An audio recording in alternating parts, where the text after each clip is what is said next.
पंजाब केसरी में आप सबका स्वागत है। मैं हूं चंद्रशेखर धरनी। हरियाणा कांग्रेस के नेताओं में शुमार केवल ढींगड़ा, जो चौधरी भूपिंदर सिंह हुड्डा जब मुख्यमंत्री थे उनके मीडिया सलाहकार भी रहे हैं, कांग्रेस के नेता हैं, हमारे साथ मौजूद हैं, बातचीत करेंगे। ढींगड़ा जी, स्वागत है पंजाब केसरी में आपका। जी नमस्कार। ढींगड़ा साहब, सोनाली फोगाट आत्महत्या, हत्या, ये सारी गुत्थी उलझी हुई है। पुलिस इस मामले में अपनी कार्रवाई कर ही रही है। उनके परिजनों की मांग सीबीआई जांच की है। हरियाणा के मुख्यमंत्री का कहना है कि उनके परिजन अगर लिख कर देंगे तो सीबीआई जांच करवाई जा सकती है। कांग्रेस का स्टैंड क्या है? देखिए, जब वो मांग कर रहे हैं तो जब उस उनके परिजन को शक है कि उनकी हत्या हुई है, तो जब वो मांग कर रहे हैं तो मुझे लगता है कि सरकार को देरी क्यों करनी चाहिए। उनकी मांग मान लेनी चाहिए और सीबीआई को फौरी तौर पे दे देते। इंक्वायरी देने में कोई हर्ज थोड़ी है। सीबीआई भी हमारे देश की एजेंसी है और इंडिपेंडेंट एजेंसी है, और अगर इंडिपेंडेंट एजेंसी को कोई मांग करता है तो और इतना प्रतिष्ठित व्यक्ति करता है जो जो कि भाजपा की खुद की नेत्री रही हैं और वहाँ से इलेक्शन लड़ी हैं, तो दे देनी चाहिए मांग। इसमें क्या दिक्कत थी और देरी करने का क्या मतलब है। सोनाली फोगाट एक नेता थी, उनके निधन को आप कितना बड़ा एक झटका मानते हैं?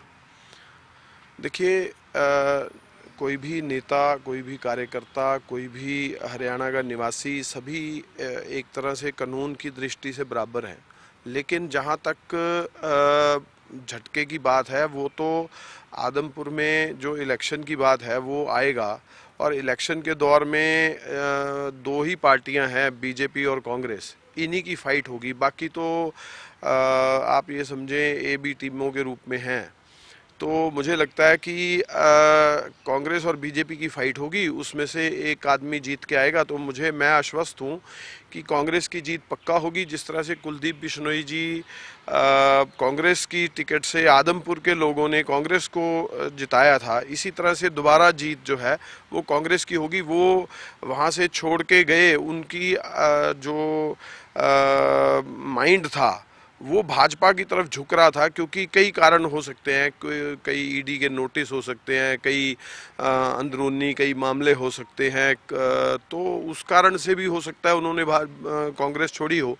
तो ऐसा तो भाजपा का जो सभी लोग हैं, जो सरकारें अभी जो काम कर रही हैं, तो और भी कई नेताओं पे ईडी और उस तरह की कार्रवाइयां हो रही हैं। तो हो सकता है उन्होंने इस मसले पे बीजेपी को वोट डाला हो, बीजेपी के कहने पे, राज्यसभा में भी और अलग मामलों में। आदमपुर के लिए अगर चर्चा की जाए, कांग्रेस के पास क्या रणनीति है कि भजन लाल का गढ़ है, वो वहां पर कैसे सेंध कांग्रेस लगा पाएगी? देखिए, गढ़ किसी का नहीं होता, गढ़ तो पार्टी का होता है। और कांग्रेस का गढ़ जरूर है, क्योंकि कांग्रेस पार्टी हमेशा से जीतती आई है। और जहाँ तक भजन लाल जी का सवाल है, आज वो नहीं रहे, वो बहुत बड़े नेता थे। उन्होंने अपने आप पूरा जोर लगाया और उस इलाके को कांग्रेस की तरफ लेके गए, ये बड़ा उनका योगदान रहा। बट लेकिन कुलदीप बिश्नोई जी का उसमें क्या योगदान रहा? वो तो कांग्रेस की वोट से जीते और कांग्रेस के प्रत्याशी थे, इसलिए जीते। एक भजनलाल जी के कद को अगर वो अपना कद माने, तो मैं नहीं मानता इस बात में कोई सच्चाई है। कुलदीप बिश्नोई के बड़े भाई हैं चंद्रमोहन बिश्नोई, उप मुख्यमंत्री रहे हैं कांग्रेस सरकार में, हुड्डा राज में, उनकी स्थिति क्या है? देखिए, पार्टी से बड़ा कोई नहीं होता, पार्टी के नीचे झंडे तले काम होता है। और जहाँ तक सवाल है चंद्रमोहन जी का या कुलदीप बिश्नोई जी का, पार्टी है अगर उनके साथ, तो उसी के साथ ही उनका कद भी है। चंद्रमोहन जी तो फिलहाल कांग्रेस में ही एक्टिव हैं और खूब सक्रिय नजर आते हैं। जी बिल्कुल, चंद्रमोहन जी अब सक्रिय हैं और कांग्रेस पार्टी के नेता हैं। और यहाँ से चुनाव भी लड़ चुके, 4 बार जीते हैं, बड़े नेता हैं। अगर ढींगड़ा साहब चर्चा की जाए कांग्रेस की, आने वाले दिनों में हरियाणा के अंदर संगठन को लेकर पिछले लगभग 8 साल से जो जद्दोजहद चल रही है, वो जद्दोजहद अब भी चल रही है। संगठन बन नहीं पा रहा। अध्यक्ष अब तो उदय भान जी भी बन गए, पूरी कमान भूपिंदर सिंह हुड्डा जी के पास है। नहीं नहीं, जहाँ तक सवाल है पार्टी के पदाधिकारियों का, इलेक्शन का, सारी चीज़ का, वो तो ऑन प्रोसेस है। और ऑन प्रोसेस ये सारी चीज़ें अभी चल रही हैं। इसमें सबसे पहले हाईकमान जो हमारे मधुसूदन शास्त्री जी हैं, वो सारी चीज़ को इसको देख रहे हैं। और आई थिंक अभी लोग मेन प्रधान का, ऑल इंडिया के प्रेसिडेंट का, कांग्रेस का एआईसीसी का जो चुनाव है वो पहले प्रक्रिया होगी, उसके बाद स्टेटों की प्रक्रिया होगी।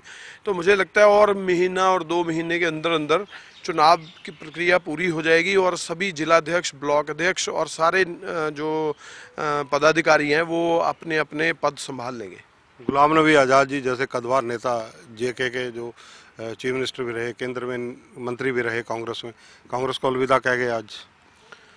नहीं देखिए, ये हर एक चीज़ जो है, देखिए वो बड़े नेता हैं और बड़े नेता जब पार्टी छोड़ते हैं तो पार्टी को नुकसान होता है, लेकिन इसमें ये है कि ये उनकी अपनी सोच के ऊपर निर्भर है और हो सकता है कि भाजपा की सरकार किस तरह का प्रलोभन दे रही हो, किस तरह का ईडी का सिस्टम छोड़ रही हो, क्या उनको उनके मन की बात तो वही बता सकते हैं। लेकिन मुझे ऐसा लगता है कि पार्टी को छोड़ना नुकसानदायक होता है, लेकिन आगे नए लोग भी पार्टी को ज्वाइन कर रहे हैं, तो ये तो नहीं है कि भाई अगर वो छोड़ के जाएंगे तो पार्टी का कुछ नुकसान होगा, लेकिन उसकी भरपाई भी हो जाएगी। किरण चौधरी, राज्यसभा चुनावों के बाद अजय माकन जी ने सबसे पहले उनका नाम डिस्क्लोज किया कि उनकी वोट रद्द हुई।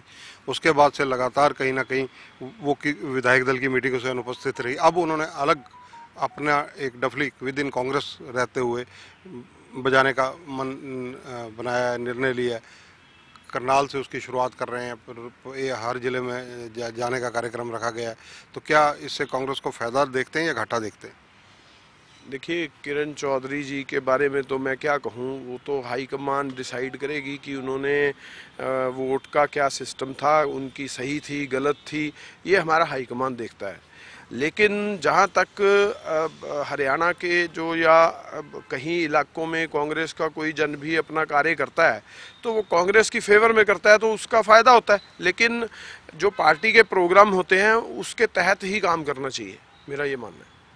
मैं एक बार फिर से आदमपुर पर लौटूंगा। आदमपुर को लेकर जिस प्रकार से पिछले दिनों जब राज्यसभा सांसद दीपेंद्र हुड्डा आए, कई लोगों ने ज्वाइन किया, तो आदमपुर को विशेष फोकस में रखा जा रहा है।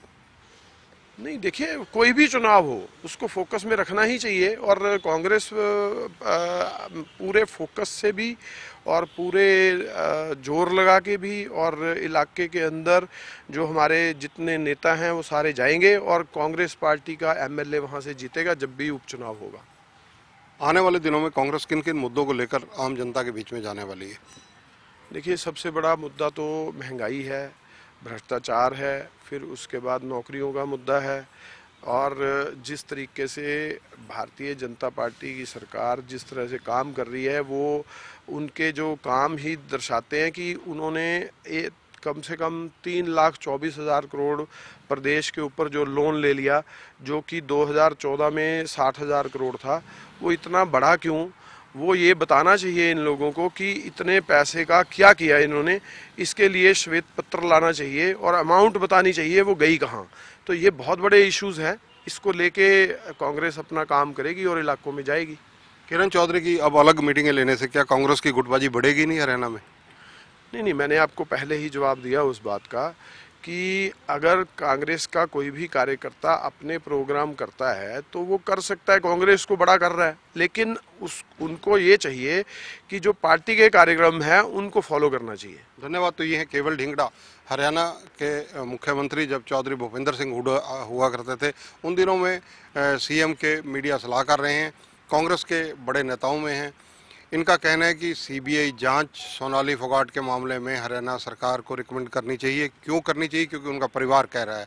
दूसरी अहम बात इन्होंने कही कि किरण चौधरी अगर फील्ड में निकलती हैं, जो प्रयास करती हैं, तो उसका कांग्रेस को नुकसान होने वाला नहीं है। वो कांग्रेस के मंच पर ही जा रही हैं और कांग्रेस का कहीं ना कहीं 4 लोगों को वो साथ जोड़ने का काम करेंगी। बंसी लाल एक बड़ा नाम रहे हैं। इसी तरह इन्होंने भजन लाल का भी आदमपुर का जिक्र करते हुए कहा कि कुलदीप बिश्नोई को जो जीत मिली थी आदमपुर से वो कांग्रेस के नाम पर मिली थी। भजन लाल ने जरूर अपने समय में कई नेताओं को, कई कार्यकर्ताओं को कांग्रेस की तरफ डाइवर्ट किया था।